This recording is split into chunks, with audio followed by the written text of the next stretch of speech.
जहाँ जहाँ रिक्वायर्ड है। इसके बाद आपके पास जो उसका 18.3 जॉइंट वेरिएशन का डेफिनेशन ऑफ जॉइंट वेरिएशन, इसके अंदर शायद इसका ये लास्ट टॉपिक है इस चैप्टर का, या when a variable depends on a product और quotient of two or more variable is called the joint variation. In other words, joint variation occurs when a variable varies directly or inversely with multiple variables. अब यहाँ पर example दी हुई है, कहते हैं if x varies directly with both y and z we have x directly proportional to y into z. और इसको हम लिख सकते हैं x is equal to k times of y z. और फिर सेकंड में कहता है कि if x varies directly with y and inversely with z we have x directly proportional to y inversely proportional to z, और x is equal to k Y upon Z. तो ये joint, इसमें दो ऑपरेशन एक साथ परफॉर्म हो रहे होते हैं, यानी एक वेरिएबल के साथ डायरेक्ट रिलेशन हो और दूसरे वेरिएबल के साथ इन्वर्स रिलेशनशिप हो। ये इसकी सॉल्व एग्जाम्पल दी हुई है।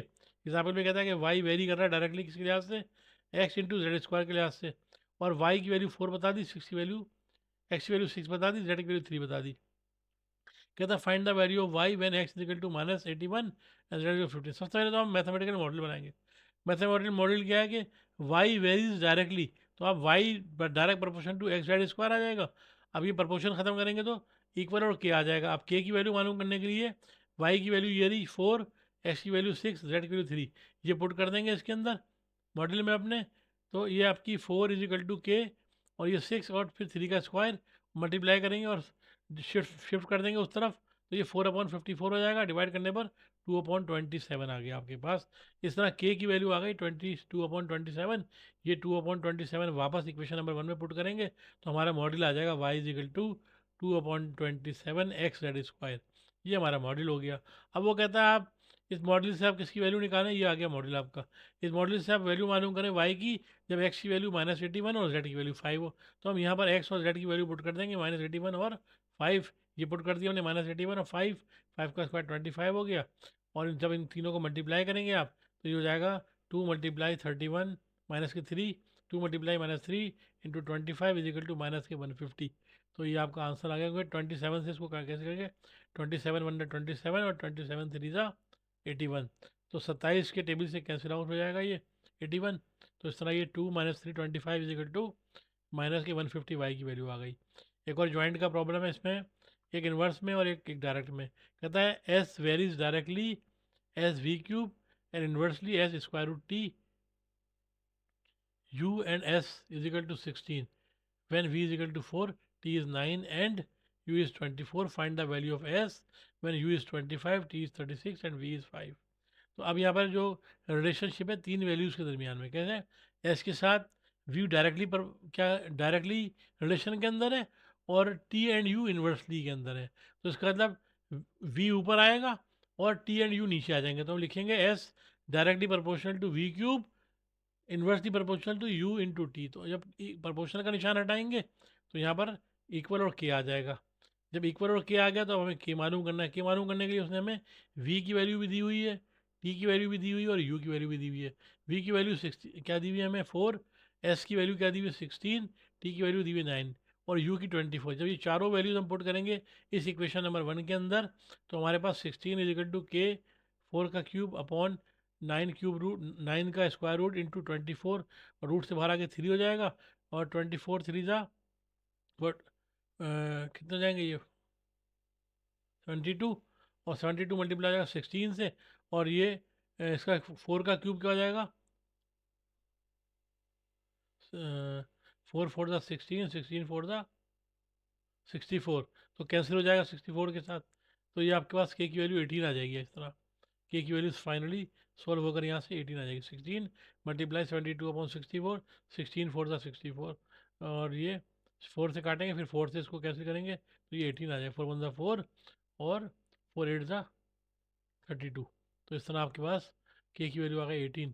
के की वैल्यू 18 पुट कर देंगे कौन सी, इस इक्वेशन नंबर 1 के अंदर। तो इस इक्वेशन नंबर 1 में के की वैल्यू पुट करेंगे तो आपका मॉडल फाइनल फॉर्म में आ गया। ये आपका फाइनल मॉडल आ गया। अब इस मॉडल से आपने चार वैल्यूज इसके अंदर है एस वी यू टी, कोई सी तीन वैल्यूज डाल के चौथी वैल्यू निकाल सकते हैं। अब ये हमसे एस निकलवा रहा है किस पर, U25, T36 और V5 के ऊपर। तो ये तीनों वैल्यू पुट कर देंगे हम। यू की जगह हम पुट कर देंगे यहाँ पर क्या नाम है, यू की जगह पुट करेंगे 25, और ये वी की जगह 5 आ गया, 36 आ गया टी की जगह, और यू की जगह 25 आ गया। तो ये 25 का 5 का क्यूब 125 हो गया, 25 से कैंसिल करेंगे तो ये 5 आ जाएगा, और ये 6 3 18, इस तरह आपके पास ये 3 5 15 हो जाएगा। एस की वैल्यू 15 हो जाएगी इन तीनों वैल्यूज़ के ऊपर। ये इसके बाद ये एक्सरसाइज है जो आप खुद ट्राई कीजिएगा, 5 सवाल हैं, आसान से हैं, ठीक है। उसके बाद इन्होंने के मेथड दिया हुआ है इसका, की मेथड ये शायद इसका लास्ट एक्सरसाइज है, मैं एक नज़र मार लेता हूँ। की मेथड शायद इस चैप्टर की लास्ट एक्सरसाइज है। इसमें कुछ रियल लाइफ प्रॉब्लम दी हुई हैं, और फिर हाँ, ये इसकी समरी दे दी है, बिल्कुल ठीक है। तो इसको हम और देख लेते हैं, और फिर जो है वो अ, अगर आप या फिर अगर आप कहें तो मैं नेक्स्ट लेक्चर के अंदर ही आपको एक्सप्लेन कर दूंगा की मेथड, तो ज़्यादा बेहतर रहेगा। तो मैं आपसे गुजारिश करना चाहता हूँ कि मेरी वीडियोस को लाइक कीजिएगा, सब्सक्राइब कीजिएगा, और अपने दोस्तों के साथ जो आपके फेलोज़ हैं उनसे डिस्कस कीजिएगा। अगर आपको इसमें कोई मिस्टेक नज़र आए, गलती नज़र आए, तो ज़रूर मुझसे गाइड कीजिएगा। और मुझे यकीन है कि मेरी वीडियोज़ जो है वो आपके लिए बहुत हेल्पफुल होंगी, क्योंकि ये 3 ज़बानों के अंदर ये आसानी के साथ स्टूडेंट फ़ायदा उठा सकते हैं।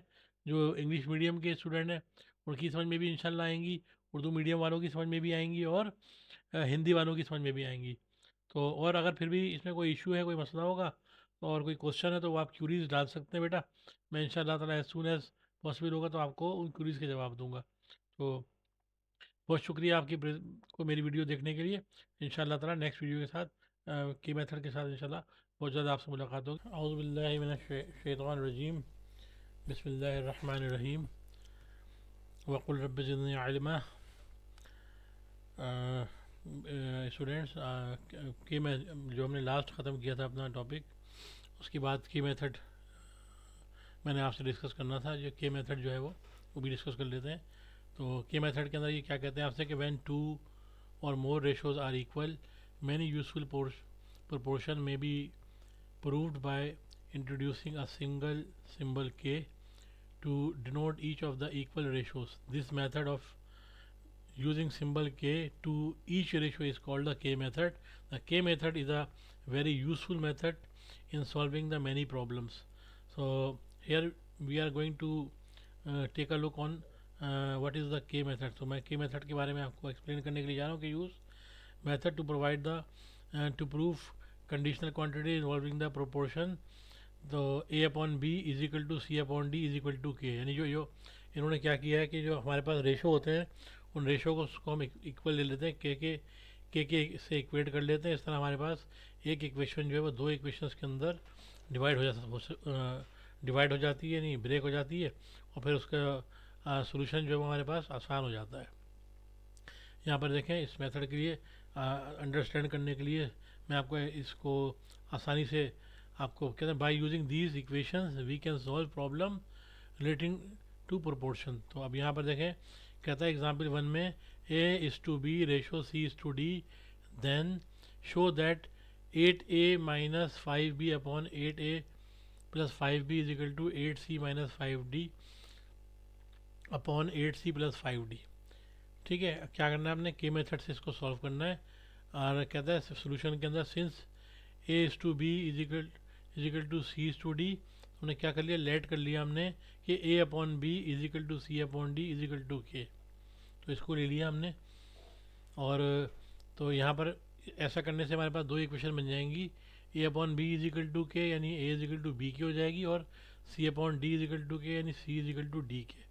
तो ये हमारा लेफ्ट हैंड साइड हो जाएगा आपके पास। लेफ्ट हैंड साइड हमारा क्या हो जाएगा, now left hand side is equal to 8a minus 5b upon 8a plus 5b which is equal to A की जगह हमने क्या किया, बी के पुट कर दिया ऊपर, और यहाँ नीचे भी पुट कर दिया। ऐसा करने से क्या हो जाएगा, ये इक्वेशन हमारी के तो आपको पता है सेलेक्ट वेरिएबल जो कि हमने इंट्रोड्यूस करवाया है, तो एक वेरिएबल यहाँ से ए हमारा कम हो जाएगा। इस तरह आपकी जो इक्वेशन हो जाएगी ये सिलेक्ट वेरिएबल की फॉर्म में आ जाएगी। यहाँ से देखें, ये 8b के माइनस 5b और 8b के प्लस 5b, यहाँ से b कॉमन निकाल दिया हमने, तो क्या हो गया, b से b कैंसिल हो गया, अभी हो गई 8k माइनस 5 और ये 8k प्लस 5 हो गई। तो इसी तरह से ये आपके पास 8k-5 8k+5 रिफाइन होकर आ गई। अब राइट हैंड साइड के साथ भी हम यही करेंगे। राइट हैंड साइड ले लिया हमने। राइट हैंड साइड में क्या करेंगे हम, बिल्कुल ये सी की जगह हम क्या कर देंगे, डी के पुट कर देंगे। तो 8c-5d/8c+5d, यहाँ डी के पुट किया हमने और डी कॉमन निकाल लिया, तो डी कॉमन निकाल कर कैंसिल हो गया और यहाँ पर ये आ गया 8k-5/8k+5। और इस तरह ये राइट हैंड साइड का रिजल्ट भी आ गया। अब आपको होता है कि लेफ्ट हैंड साइड और राइट हैंड साइड के आपस में इक्वल है, तो लिहाजा ये बात, ये क्या हो गया आपकी आइडेंटिटी वाली जो आइडेंटिटी है, शो दैट, यानी प्रूव करनी थी ना, हमें प्रूव करना था ये चीज़ इसके बराबर है, तो लिहाजा ये बात प्रूव हो गई कि ये 8a-5 भी जो किसके बराबर है, 8a-5b/8a+5b is equal to 8c-5d और 8c+5d बराबर। कितनी आसानी के साथ हो गई बिल्कुल। इसी तरह एक और एग्जाम्पल आपके पास है, इसमें आपको a/b is equal to c/d is equal to e/f दिया हुआ है और आपसे कहते हैं प्रूव करें कि a+c+e whole cube upon b+d+e whole cube is equal to ace/bdf। तो क्या करेंगे हम, ये जो रेशो में गिवन है क्या है, a/b is equal to c/d is equal to e/f, इसको हमने के बराबर एज्यूम कर लिया। तो एक इक्वेशन हमारी बन जाएगी a is equal to b k, दूसरी इक्वेशन बनेगी यहाँ से c/d इज इक्वल टू के यानी c is equal to d k, और तीसरी equation e/f is equal to के यानी e is equal to f k बन जाएगी। तो ये तीन रिलेशन बन गए हमारे, a is equal to b k, c is equal to d k and e is equal to f k. अब हम क्या करेंगे, लेफ्ट हैंड साइड को हमने ले लिया है। लेफ्ट हैंड साइड हमारे पास क्या है, a+c+e whole cube upon b+d+f whole cube. तो हमने क्या किया, यहाँ पर a की जगह हमने a की वैल्यू पुट कर दी है जी, और c की जगह c की वैल्यू पुट कर दी है, और e की जगह e की वैल्यू पुट कर दी है आपने न्यूमरेटर के अंदर। ऐसा करने से क्या होगा, इंटायर इक्वेशन के अंदर आप देखें हमारे पास इस पूरी इक्वेशन के अंदर k कॉमन आ जाएगा। k क्यूब कॉमन आने से अंदर जो है b/d/k रह जाएगा, b/d/k। तो ये पूरी whole term b+d+k whole cube नीचे वाले से कैंसिल हो जाएगा, सिंपली आपके पास क्या रह जाएगा, k क्यूब रह जाएगा जनाब। जब k क्यूब रह गया आपके पास, इसी तरह आप क्या करेंगे, राइट हैंड साइड ले लेंगे और राइट हैंड साइड में क्या आपके पास ace/bdf। तो a की जगह हम क्या करेंगे, b के, c की जगह d के और e की जगह f के पुट कर देंगे। तो नीचे देखें कि मल्टीप्लाई हो जाएगा, तो k क्यूब हो जाएगा, b/d/k k क्यूब, तो ये b/d/f ऐसे ही रहेगा, k क्यूब b/d/f नीचे वाले b/d/f से कैंसिल हो जाएगा, और इस तरह ये k क्यूब हो जाएगा। और ये आपका आंसर k क्यूब के बाद यही आपका जो आंसर था वो लेफ्ट हैंड साइड का आया था, देखें, ठीक है। तो लिहाजा left hand side equal to right hand side हो गई। तो इसका मतलब ये जो लेफ्ट हैंड साइड पे इक्वेशन दी टर्म दी हुई थी, ये बराबर होगी इसके राइट हैंड साइड वाली टर्म के, ये प्रूव हो गया। इसी तरह ये आपके पास एक और एग्जाम्पल है, इसमें आपसे कहता है कि अगर a/b is equal to c/d is equal to e/f हो, तो आप शो करें कि a² + c² + e² multiply b² + d² + f² is equal to ab+cd+ef का होल स्क्वायर। तो इसको भी प्रूफ करने के लिए हम यही तरीका अख्तियार करेंगे, एज्यूम कर लेंगे कि a/b is equal to c/d is equal to e/f is equal to k। तो यहाँ से हमारे पास पहला रिलेशन आ जाएगा a is equal to b k, दूसरा आ जाएगा c is equal to d k और e is equal to f k. अब हम क्या करेंगे, लेफ्ट हैंड साइड से सोल्यूशन स्टार्ट करेंगे। लेफ्ट हैंड साइड ले लिया हमने, a² + c² + e² b² + d² + f²। यहाँ पर हमने क्या किया है, a c और e की वैल्यू पुट कर दी, तो ये हो गया b² k² d² k² और f² k²। देखिए k² कॉमन आ जाएगा, तो इस तरह ये हमारे पास b² d² + f² का होल स्क्वायर बन जाएगा, ठीक है। तो ये हमारा लेफ्ट हैंड साइड पे रिजल्ट आ गया। अब राइट हैंड साइड पे देखते हैं हमारे पास क्या रिजल्ट आता है, ab+cd+ef का होल स्क्वायर है, तो लिहाजा हमने a की जगह a की वैल्यू पुट कर दी है, c की जगह c की वैल्यू और e की जगह e की वैल्यू। तो मल्टीप्लाई होने पर ये हो गया kb² + kd² + kf²। और अब तमाम में से अगर हम k कॉमन निकालेंगे तो ये k² हो जाएगा, ब्रैकेट के अंदर आ जाएगा b² + d² + f² का होल स्क्वायर। तो यही हमारे पास देखें लेफ्ट हैंड साइड पर मौजूद था। तो लिहाजा राइट हैंड साइड का आंसर और लेफ्ट हैंड साइड का आंसर दोनों बराबर हो गए, तो लिहाजा आइडेंटिटी हमारी प्रूव हो गई। इसके बाद ये कुछ एग्जाम्पल है, ये खुद आप ट्राई कीजिएगा इसी के मेथड के ज़रिए। मुझे यकीन है ये इंतहाई आसान मेथड है और आसानी के साथ आप के मेथड को यूज़ करते हुए इन रेशियोज़ को, आइडेंटिटीज़ को प्रूव कर सकते हैं। अब आगे यहाँ पर कुछ रियल लाइफ प्रॉब्लम्स आपको दी गई हैं based on the variations. Example number 1 दी हुई है, कहते हैं the potential energy of a body varies jointly as mass m of the body and height h। if the potential energy is 1960 joules when m is equal to 2 kg and h is equal to 100, then determine potential energy of the body having mass 5 kg and height 300 meter. Since potential energy P varies jointly as mass m and height h. इसका मतलब potential energy जो है उसका ताल्लुक क्या है, दो चीज़ों के साथ है. पोटेंशियल एनर्जी का ताल्लुक किसके साथ है, मास और हाइट के साथ. क्या है, दोनों के साथ डायरेक्ट ताल्लुक है. तो सबसे पहले हम इसका मैथमेटिकल मॉडल बनाएंगे, क्योंकि पोटेंशियल एनर्जी जो है वो ज्वाइंटली वेरी कर रही है किसके साथ, मास के साथ और हाइट के साथ.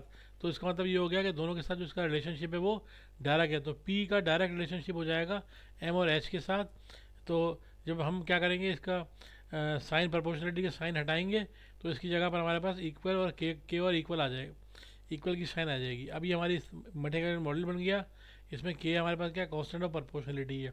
अब सब्स्टिट्यूट कर देंगे यहाँ पर. एम की वैल्यू हमको गिवन है 2 kg, एच की वैल्यू 100 गिवन है और पोटेंशियल एनर्जी हमको 1960 गिवन है. इसको हम इक्वेशन नंबर 1 में पुट करेंगे तो हमें अननोन के की वैल्यू भी पता चल जाएगी. तो ये वैल्यू हमने जब पुट की यहाँ पर तो 1960 इज इक्वल टू के, और एम की जगह 2 आ गया और एच की जगह 100 आ गया. तो सॉल्व करने पर के की वैल्यू आ गई 1960/200 इज इक्वल टू 9.8. के इज इक्वल टू 9.8 आ गया. इस के की वैल्यू को हम वापस इक्वेशन नंबर 1 में रख देंगे यहाँ पर ऊपर. तो ये आपके पास हो जाएगा P is equal to 9.8 mH.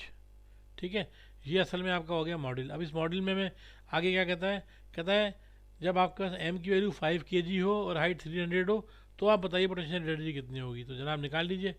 P is equal to 9.8 multiply m multiply h, तीनों को मल्टीप्लाई करेगा तो ये आ गया 14,700 जूल्स. और जूल्स आपको पता है एनर्जी की जो होती है यूनिट होती है. इसी तरह एक और एग्जाम्पल नंबर 2 में कहता है कि according to the Hooke's law force F applied to the stretch a spring varies directly as among the elongation s when F is equal to 64 pound and s is equal to 3.2 inches.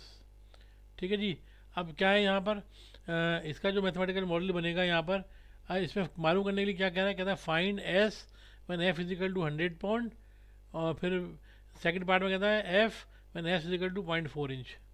अब यहाँ पर जो relation Hooke's law तो आपको पता ही है. Hooke's law के अंदर जो रिलेशनशिप होता है डायरेक्ट रिलेशनशिप होता है.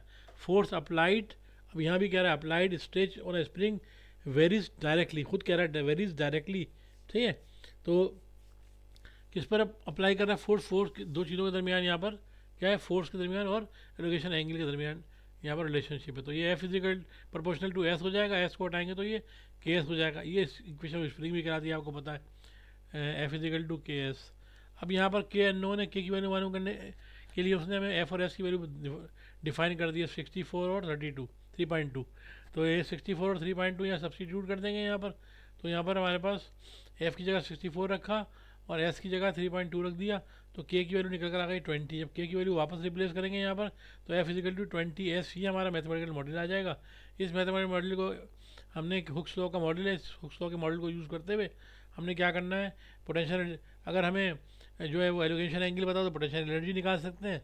और अगर पोटेंशियल एनर्जी मालूम हो तो एलोकेशन भी मालूम कर सकते हैं, इसका एलोकेशन अमाउंट ऑफ एलोंगेशन. ठीक है जी. तो पहले पार्ट में कहता है F is equal to 100 in equation हम पुटिंग एफ इजिकल टू 100 यानी 100 फोर्स अप्लाई करनी है आपने. तो आपके पास क्या हो जाएगा, एलोंगेशन कितना आ जाएगा.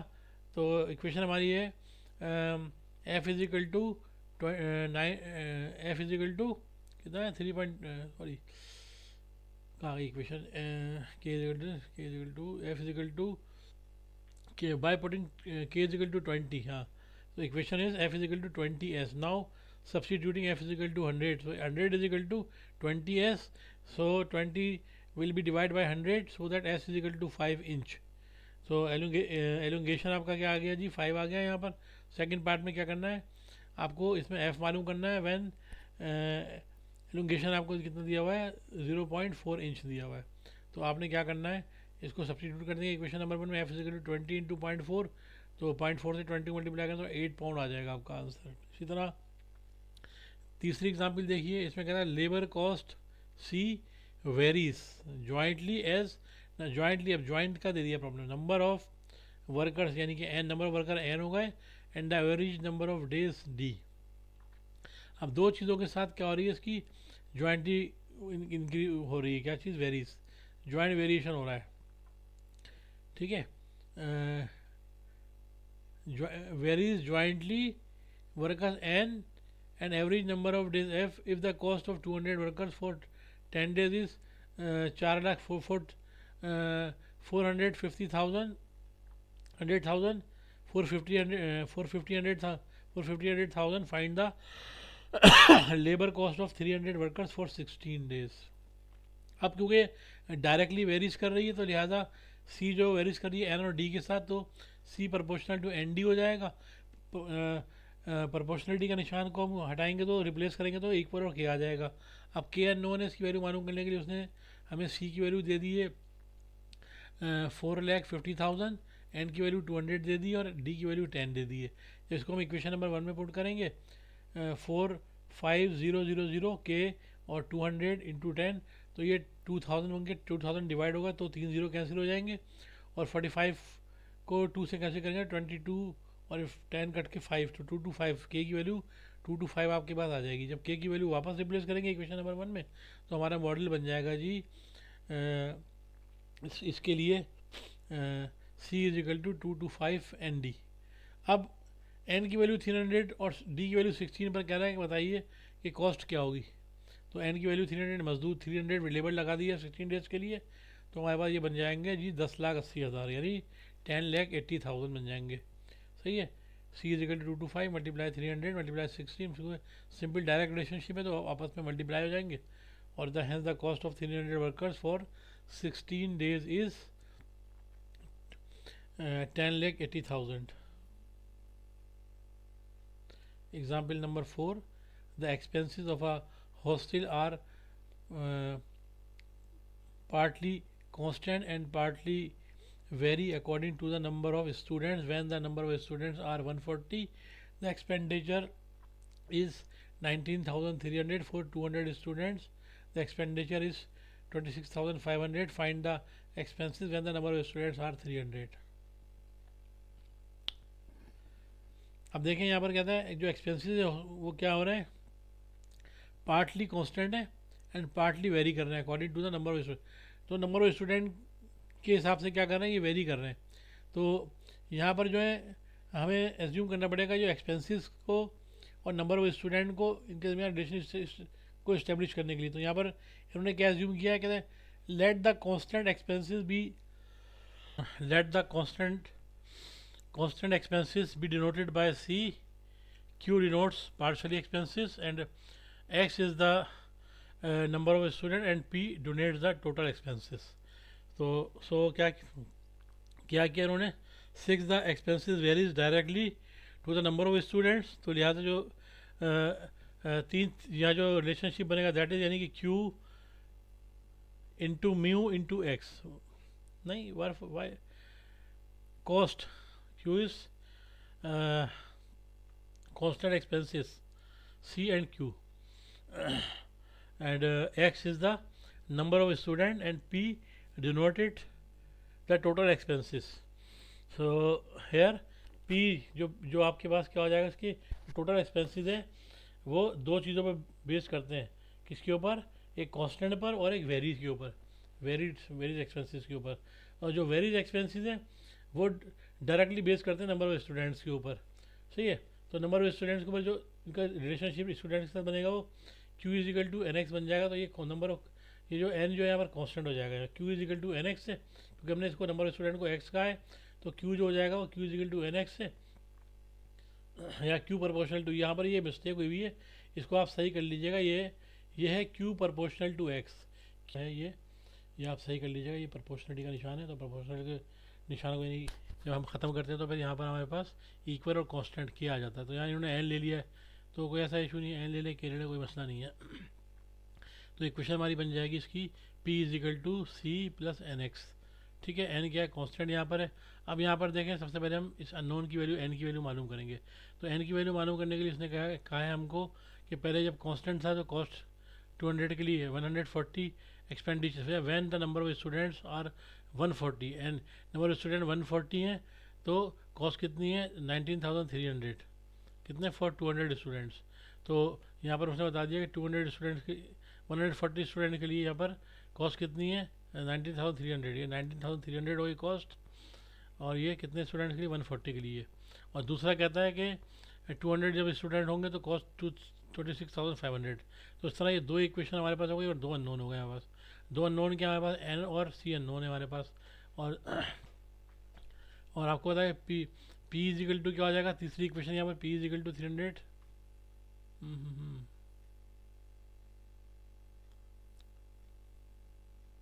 हमें ये मालूम करना है, ये मालूम करना है P when number of students are 300। ठीक है, ये मालूम करना है। तो हमें सी और एन पता होना चाहिए। तो सबसे पहले इन दोनों को आपस में साइमल्टेनियसली सॉल्व करेंगे। From equation 1 and 2 we get n is equal to 120 and c is equal to 250। इन दोनों को आपस में सॉल्व किया है प्लस माइनस करके। ठीक है, जैसे अगर मिसाल के तौर पर अगर इन दोनों को हम क्या कर लें, इन दोनों में से हम सी की वैल्यूज़ को इक्वेट कर लें, यानी 140 एन को लेफ्ट पे भेज दें और यहाँ से 200 को भेज दें, तो ये भी सी के इक्वल हो जाएगा और ये भी सी के इक्वल हो जाएगा। इन दोनों को इक्वेट कर लेंगे, इक्वेट करके सिंप्लीफाई करेंगे तो एन की वैल्यू 120 और सी की वैल्यू 2500 आ जाएगी। अब ये वैल्यूज हम जब क्या करेंगे, इस इक्वेशन में सब्स्टिट्यूट कर देंगे। पी इज इक्वल टू सी की जगह 2500 प्लस 300 मल्टीप्लाई एन की जगह 120, तो आ जाएगा, ये आ जाएगा आपका total cost 38,500। The total expenses for 300 students is 38,500। ये आपके प्रॉब्लम सॉल्व हो गई है, इसका रिव्यू एक्सरसाइज का है। तो इंशाल्लाह ताला मुझे उम्मीद है ये आप मल्टीपल क्वेश्चन के ये खुद अटैम्प्ट कीजिएगा इंशाल्लाह ताला, और जो कुछ प्रैक्टिकल प्रॉब्लम है ये अटैम्प्ट कीजिएगा। तो मुझे उम्मीद है इंशाल्लाह ताला आप कर सकते हैं। अब ये जानने के बाद, मालूमात के बाद इंशाल्लाह ताला, और अगर फिर भी कोई इशू होगा, कोई प्रॉब्लम होगी तो फिर आप उससे कंसर्न कर सकते हैं, कमेंट्स में लिख सकते हैं। जो नेक्स्ट चैप्टर है मैट्रिसेस एंड डिटरमिनेंट का, इंशाल्लाह ताला वह नेक्स्ट वीडियो के अंदर इंशाल्लाह लेकर आऊँगा। तो मेरे चैनल को, मेरी वीडियोस को लाइक सब्सक्राइब कीजिएगा इंशाल्लाह ताला। मुझे उम्मीद है आपसे, और दोस्तों के साथ भी शेयर कीजिएगा, जिनको जो आपके कोलीग हैं उनको बताइएगा ताकि वो भी देख के मुस्तफ़ीद हो सकें। और अगर कोई आपको इसमें खामी नज़र आए या कोई प्रॉब्लम हो तो आप कमेंट्स कीजिएगा इंशाल्लाह ताला। मैं ज़रूर उसको रिज़ॉल्व करूँगा, इशू को जो भी होगा। मिलते हैं नेक्स्ट वीडियो में इंशाल्लाह ताला। बहुत ख्याल रखिएगा। अल्लाह हाफिज़।